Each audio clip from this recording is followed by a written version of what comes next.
ассалому алайкум хонандагони азиз. мавзӯи дарси нӯҳуми мо баробар таъсиркунандаи қувваҳо ба ҳисоб меравад. таъсири қувваҳо одатан ба як ҷисм дар як вақт метавонад якчанд қувваҳои гуногун таъсир намояд. масалан дар расм оварда шудааст ки ба ғӯлачӯб якчанд қувваҳо таъсир карда истодааст. ба сӯи поён қувваи вазнинии mg, ба сӯи боло бошад қувваи реаксияи такягоҳ, ба сӯи тарафи рост бошад қувваи кашиши ин писарак ва ба самти муқобил бошад қувваи соиш. яъне дар як вақт ба ин ғӯлачӯб чор қувваҳои самтҳояшон гуногун таъсир карда истодааст. яъне мо дар ин дарс бузургии қувваи натиҷавиро чӣ тавр ёфта мешавад ҳамроҳ суҳбат менамоем. мо дар ин дарс ҳолати соддатарини таъсири якчанд қувваҳоро ба як ҷисм дида мебароем ки ин ҳам аз рӯи як хати рост таъсир намудани қувваҳо ба ҳамон як ҷисм мебошад.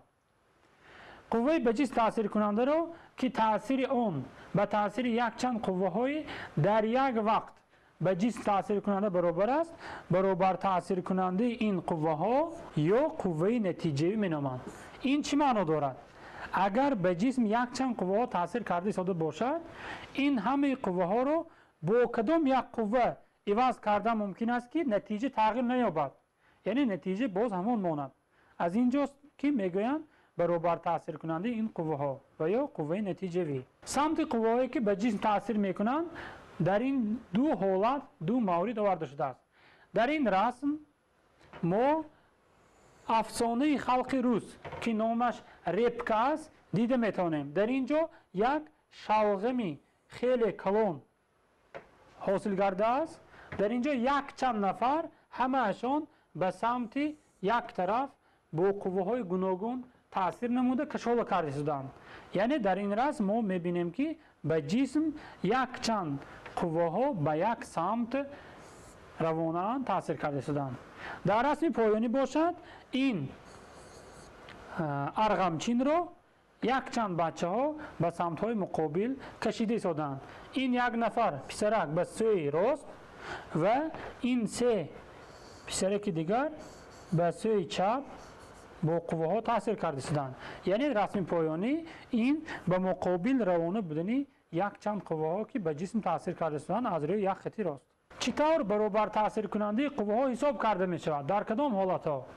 вақте ки қувваҳои ба ҷисм таъсиркунанда ҳам самт бошанд, яъне ба ҳамон як хати рост гузошта шуда қувваҳо ба як самт равонаанд.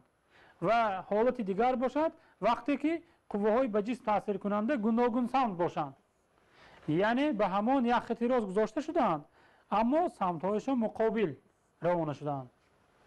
ин ҳамин ҳолатҳо шуда метавонад. дар ин ҷадвал мо чӣ тавр қувваи натиҷавиро ва бо ёрии кадом формула муайян карданро дида метавонем. агар ба як ҷисм ду қувва F1 ва F2 ба як самт равона бошанд, қувваи натиҷавӣ аз рӯи формулаи R баробар F1 ҷимъи F2 муайян карда мешавад ва дар ин ҳангом қувваи натиҷавӣ низ ба самти ин қувваҳо равона мегардад.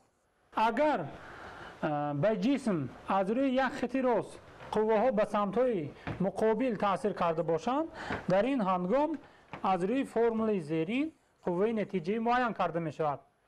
R баробар F2 тарҳи F1. дар ин ҳолат бошад самти қувваи натиҷавӣ ба самти қувваи калон равона мегардад. агар ду қувваҳое ки ба як ҷисм аз рӯи як хати рост таъсир мекунанд аз рӯи модул, яъне аз рӯи рақам якхела бошанд, дар ин вақт қувваи натиҷавӣ баробари 0 мешавад ва қувваи натиҷавӣ самт надорад, барои он ки 0 гардид. барои мустаҳкам шудани ин мавзӯъ якчанд масъалаҳоро ҳамроҳ дида мебароем. масъалаи якум: ба ҷисм ду қувва ба як самт таъсир мекунанд. қувваи натиҷавиро муайян кунед агар қувваи якум 7 ньютон ва қувваи дуюм 6 ньютон бошад. аз рӯи формула аз сабаби он ки қувваҳо ба як самт таъсир мекунанд, қувваи натиҷавиро R баробар F1 ҷамъи F2 мегардад. қиматҳоро гузошта ҳисоб мекунем. 7 ньютон جامی 6 نیوتن برابر میگردد به 13 نیوتن. یعنی به این جسم قوه نتیجوی R برابر 13 نیوتن تاثیر کرده ایستاده است. مسئله دوم، قوه کشش اتومبیل 3100 نیوتن و قوه مقاومت هوا باشد 1200 نیوتن می باشد. برابر تاثیر کننده این قوه ها یافته شود. ما میدانیم که قوه کشش به اتوماشین سوی پیش روانه است F1 و قوه مقاومت هوا باشد سوی مقابل روانه است. حسب اون که F1 از F2 کلان است، قوه نتیجوی از روی فرم R برابر F1 طرح F2 معین کرده می شود. 3100 نیوتن طرح 1200 نیوتن این برابر است به 1900 نیوتن. یعنی با اتوماشین قوه نتیجوی 1900 نیوتن تاثیر کرده شده است. مسئله سوم، به جسم دو قوه به سمت‌های مقابل تاثیر میکنند. قوه نتیجوی به 10 نیوتن برابر است. بزرگی قوه دوم چقدر است؟ اگر قوه یکم 15 نیوتن باشد.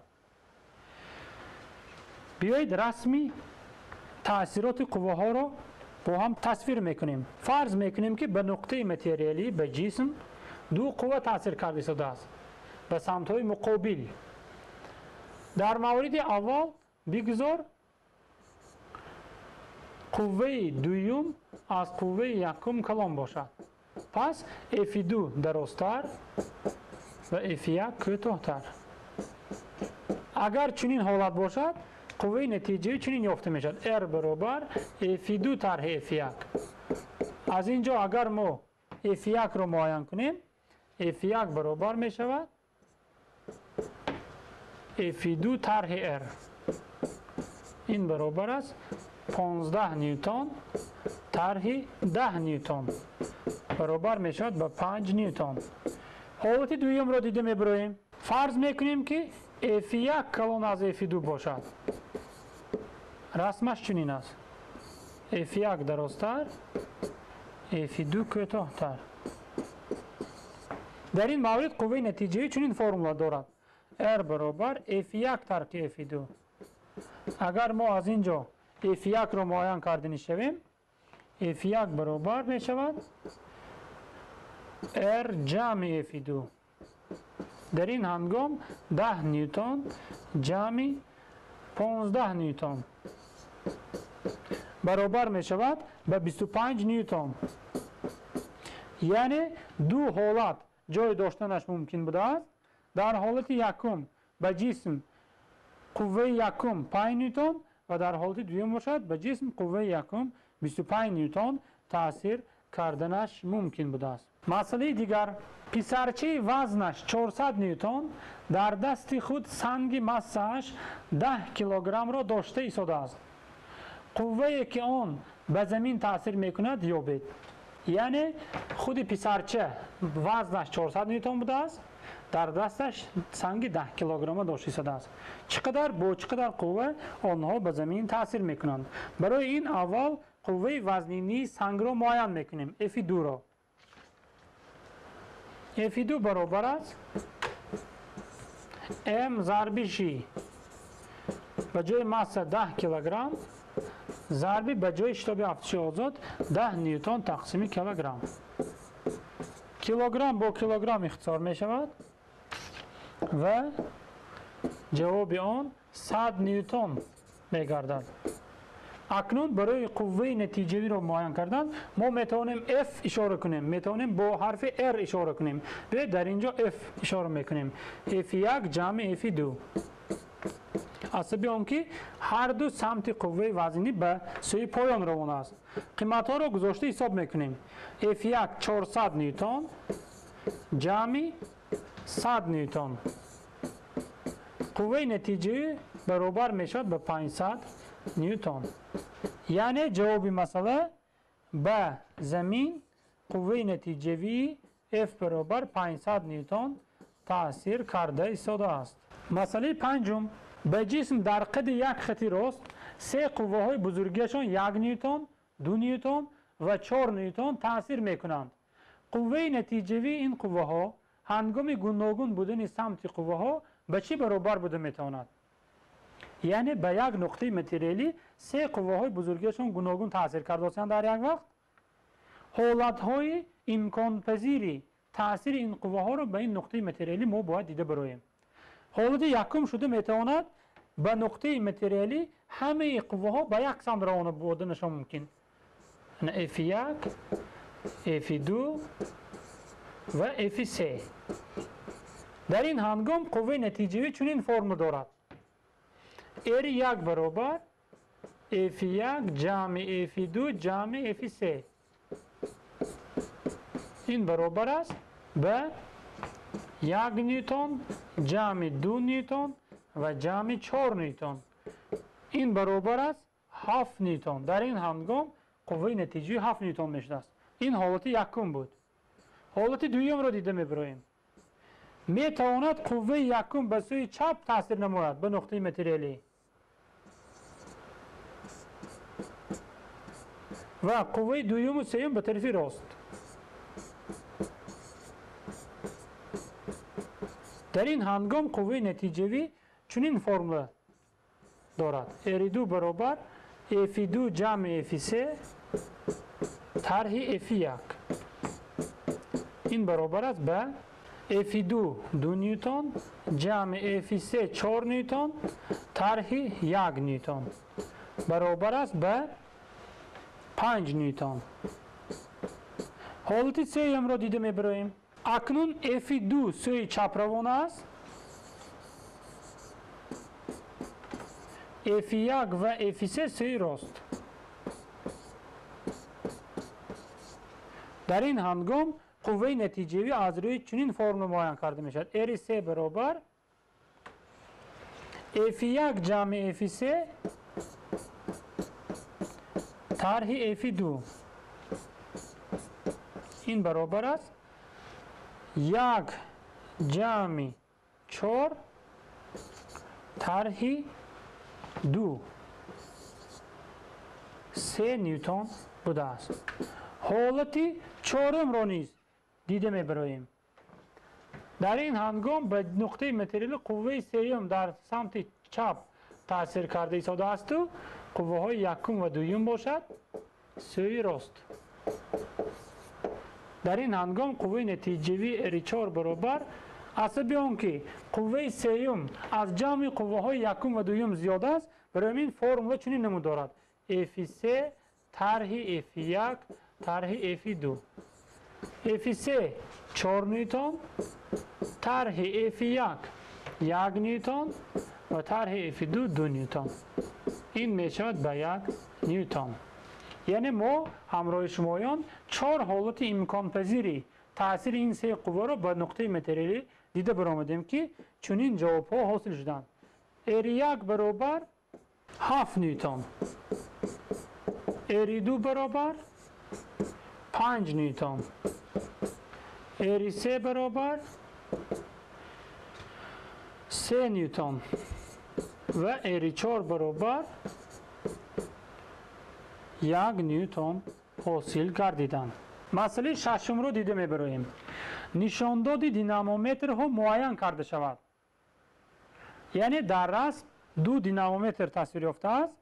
در حالت یکم 2 بار هر دویشان سوی پایان تاثیر میکنند که این 25 نیوتن است و بار دوم 50 نیوتن است که هر دو به سوی پایان تاثیر میکنند. یعنی اگر ما در رسم به حساب نقطه متریالی نشان دهیم F1 سوی پایان F2 نیز سوی پایان، در این هنگام قوه نتیجوی R1 برابر میشود F1 جمع F2.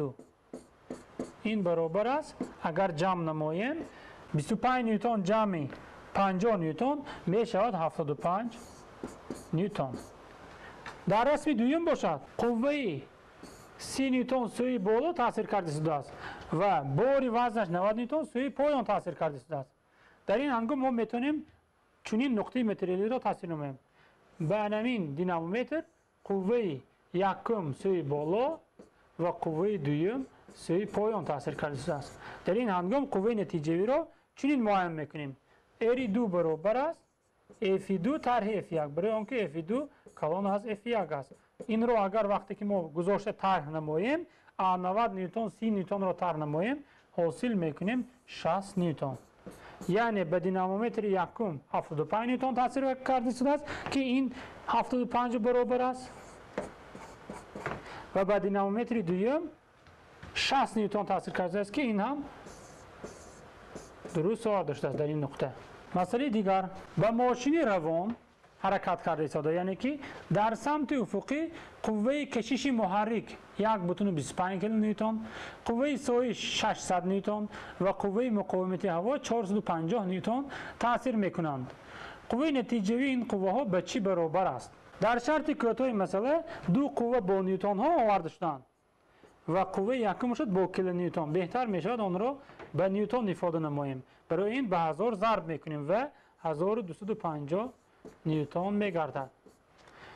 یعنی به автомاشین سوی پیش قوه کشش تاثیر کرده ایستاده است F1، قوه مقاومت F3 سوی عقب و قوه سویش باشد سوی مقابل این نیز تاثیر کرده است F2. از روی رسم ما میتونیم فرموله قوه نتیجه رو حاصل کنیم. R برابر F1 طرح F2 طرح F3. برای آنکه ماشین به سوی پیش حرکت میکند. از این سبب قوه یکم از جمع قوه های 2 و 3 زیاد است. رقم ها رو گذاشته حساب میکنیم. 1250 نیوتن طرح 600 نیوتن طرح 450 نیوتن این برابر است به 200 نیوتن. یعنی به автомاشین در این هنگام قوه نتیجوی 200 نیوتن تاثیر کرده ایستاده است. این بود خوانندگان عزیز یک چند مسئله هایی که دایر به معین کردن برابر تاثیر کننده قوه هایی که از روی یک خط راست به یک جسم تاثیر میکردند. در این سلاید نوبتی یک چند مسئله ها اوید به این موضوع برای مستحکم کردن دانش شما آورده شده است. شما میتوانید این کاری مستقلانه را خود کار کرده باشید. با همین موضوع امروزی ما به آخر میرسد. خیر تا درس آینده.